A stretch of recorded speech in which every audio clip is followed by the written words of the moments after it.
Shout out to the sponsor of today's show, Kalshi. You can use that code FANARCHBASEBALL to get $10 when you trade 10 below.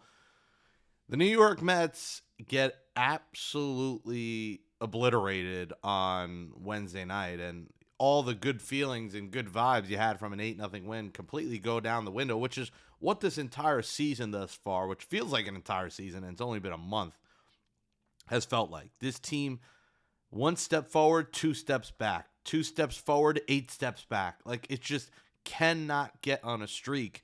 And, it's embarrassing. I'm going to the game today. I don't even know why. I'm debating wearing a bag over my head. Now, I'm not going to do that. But, there's going to be people with bags over their head. There's going to be probably, no more than a couple thousand people there. And Steve Cohen should be embarrassed. This is a team, like I said the other day, who has not put second half of the tickets single game on sale. That place will be the Spirit Halloween store will be Citi Field in June, maybe even sooner, and that's pathetic. $380 million payroll, heads got to roll here, and I'm shocked there's no heads rolling. And I know people get mad when I question Mendoza's job because Steve Gelb's yesterday, who's eating hot dogs in the middle of a grand slam, the Mets getting obliterated, and what a joke that has become now. Says the organization loves him. I don't think they're going to keep loving a guy that is managing a team that cannot win. And again, it's not on Mendoza, and I'm aware of that. But there has to be accountability, guys. And clearly they're not playing hard for this manager. And that may change nothing. But it will make me feel a little bit better that they show they care a little bit, that they're doing something. But right now, there's no easy fix. There's no new fix. There's not one fix. There's not two fixes. David Peterson, trotting him out there is the human white flag. He sucks. Stop throwing him out there. You moved to the bullpen, and then what made you think, all right, he's good to go in the rotation now? I get it. There's not a million arms in this Mets organization, but start Tobias Myers. It's pretty simple. Obviously he couldn't because he pitched the night before, but moving forward, start Tobias Myers. Start Christian Scott, who will start tomorrow. Get Jack Wettinger up here. Enough is enough. Stop trotting these human white flags out there. And I love Sean Manaea. I said to give him a shot. Everyone who knocked him, it seems like you're right. He has not thrived out of the bullpen role. He started off fine, and now he's kind of getting shelled. He's clearly lost all his confidence. You might just have to IL him and take care of that bone chip issue last year. Maybe there's something going on there again, and he's powered through it. I don't know, but I can't make any excuses more for Sean Manaea. Great guy. I don't hate the Mets. They signed him that 3-year deal. I don't hate it because look what he did in 2024. Someone pulled up a tweet of mine from 2024 about why it was great to sign him. It was great at that time. Now it looks bad because he hasn't been healthy. Maybe he's gained a little weight, and his stuff just isn't there. I mean, you can't keep trotting Peterson and Manaea out there. You're giving up games doing that. The one move that I think we liked early on was Luis Robert. Well, guess what? He's going to the injured list now. That makes 3 everyday players on the injured list: Francisco Lindor, Luis Robert, and Jorge Polanco. And this is not good. Luis Robert, you took the risk trading for him knowing he has injury concerns.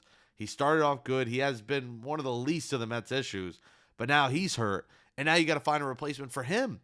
I mean, it's unbelievable. It's like you're digging through the depths of hell trying to find all these replacements for these everyday starters, having no idea, who's going to play, where are they coming from.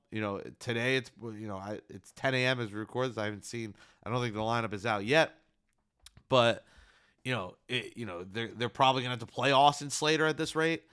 They're going to have to play these 4A guys that you may not want to play, but they may have to play. And at this point, it's, I want to be positive. I still don't think the season is over per se, but it's one of those teams right now that is not enjoyable to watch. And it's one of those teams that I have trouble believing in a turnaround.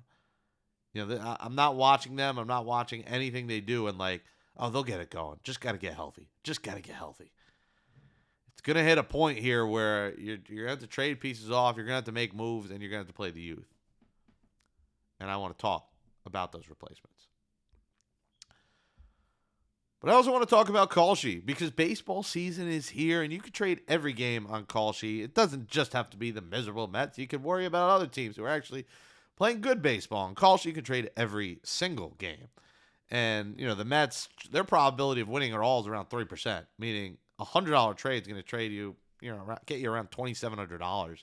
So if you want to buy in on the Mets now while it's low and hope for a miracle, it'll be a hell of an investment if they actually did turn around. Today's game against the Nationals, Mets are trading around 66% for the game. So still, the market is still saying, the Mets are going to beat Miles Mikolas today. He just, if they make him look like a Cy Young winner, just the season's cooked. So $100 will pay you around 148. If you were to predict the Mets, you can pick any MLB market. On Kalshi, you're trading against peers in a live market, meaning there's no house. And as the probability changes, you can buy in and out of your position. For a limited time, download the Kalshi app and use code FANARCHBASEBALL to get $10 when you trade 10. KALSHI, Kalshi. Trade on anything. The Mets are going to have to trade on anything now because we're at a point, guys, enough Brett Beatty, enough Mark Vientos, enough David Peterson, enough Sean Manaea, enough Kodai Senga. They have an excuse for Senga because he's on the IL. They don't need to rush him back from that lumbar injury anytime soon. He could stay on that IL for as long as he wishes. David Peterson, they're at a point he's in a contract year. His trade value is probably an all-time low. You're going to have to do something. DFA, phantom IL, maybe he does have an actual injury, but you can't keep trotting him out there, whether it's in the bullpen or rotation. Get David Peterson off this team. Sean Manaea, you can probably IL him with bone chips. There's got to be some injury Sean Manaea is dealing with. You can IL him. And Beatty and Vientos' case, the leash was so long. The Mets missed out on someone like Miguel Andujar, who you see tearing the cover off the ball in San Diego, on a fun team in San Diego, who made some frugal moves that worked.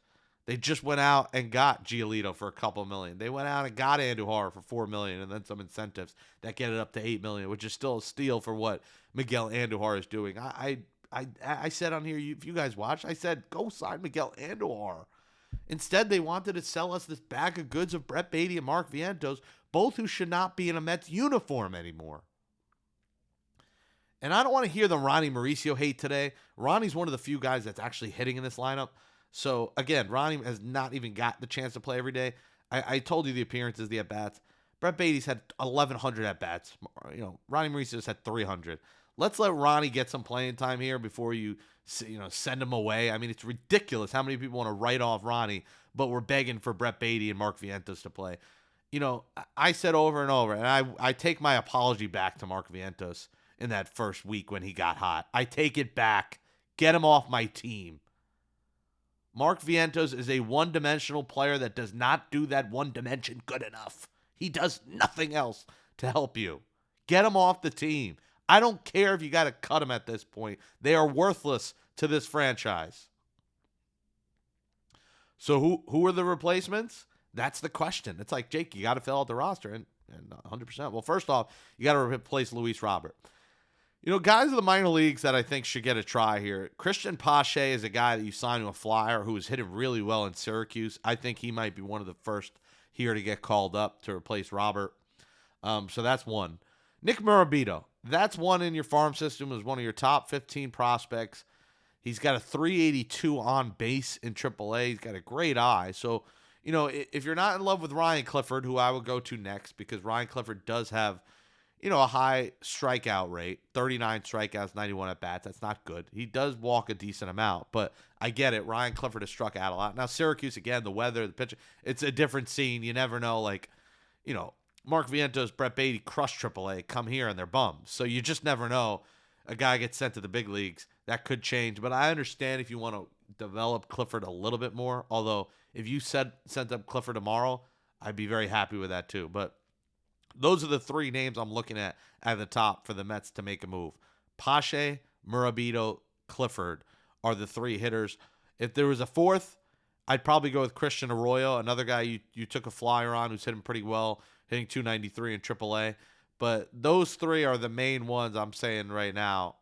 Send them up. Listen, I love A.J. Ewing up here. I would not have a problem with that.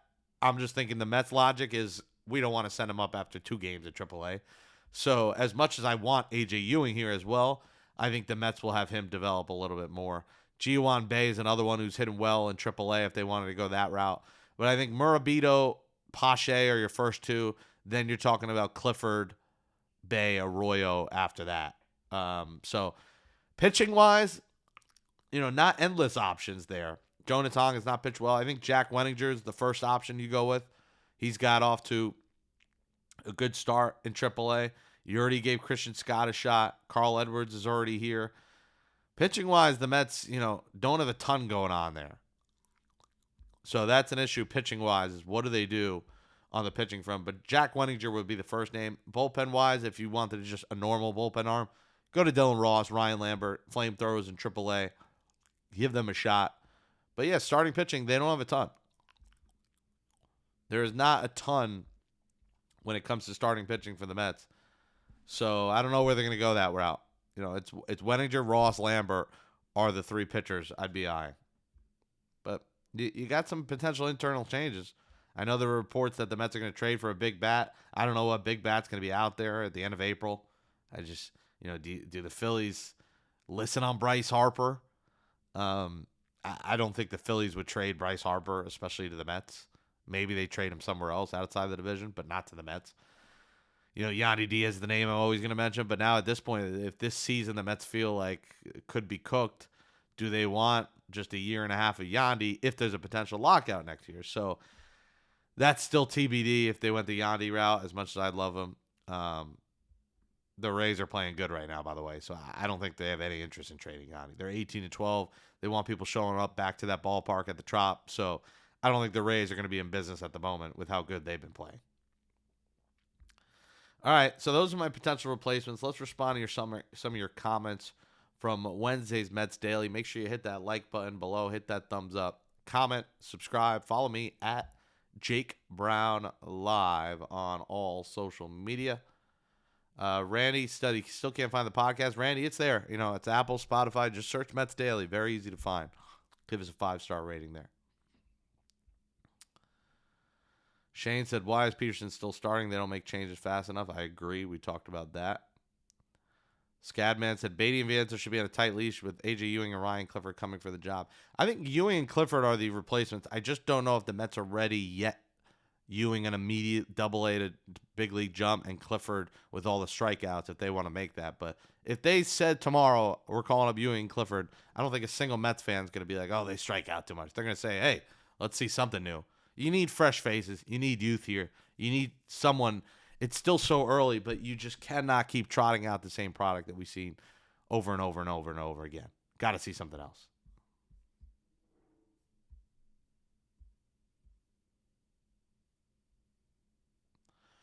Avi Boy says, Alex Cora just got fired for not being able to get a talented roster to perform. Why would he take any job with a losing team? Why would we fire Mendy and hire a guy who just failed for the same reason? I just don't get it. Because Alex Cora is a good manager. That's why. Yes, he has failed this year with the Red Sox. But to say Mendy sniffs Alex Cora's career in terms of, well, he didn't play, 1. 2, sniffs his managerial career is insane. Alex Cora has a World Series championship. So that's why. But again, I don't think Cora's going to take this job. But would Cora take a job in the Mets offseason if they moved on from guys and they make changes with all the money the Mets have? Yes, I think Cora would take the Mets job because they're also going to give him a blank check. Like, he could probably make $10 million a year as a manager for the Mets. So, money talks. We'll talk to you tomorrow on Mets Daily.